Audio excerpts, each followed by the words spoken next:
আসসালামু আলাইকুম। সকল প্রবাসীরা কেমন আছেন?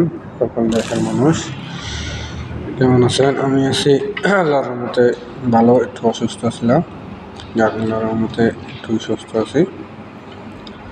যাক আর মাত্র 5 দিন বাকি নির্বাচনের। সবাই জামাত ইসলামকে সাপোর্ট করবেন। যদি মানুষের বিবেক থাকে তাহলে একজন যে 17 বছর ধরে বাইরের দেশে সিটিজেনশিপ ছিল তাকে কেউ প্রধানমন্ত্রীর দায়িত্ব দেবে না, ঠিক আছে?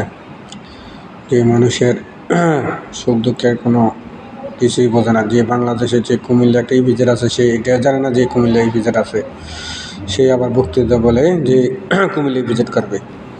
তাকে এরকম পাগলকে কেউ ভোট দেবে না। সবাই সুস্থভাবে জামাত ইসলামকে সাপোর্ট করবেন। জামাত ইসলামকে সামনে ভোট দিয়ে যেন দেশ পরিচালনা করতে পারে, সেই জন্য সবাই দোয়া করবেন। ওকে, আল্লাহ হাফেজ। সবাই ভিডিওটা শেয়ার করবেন। ওকে।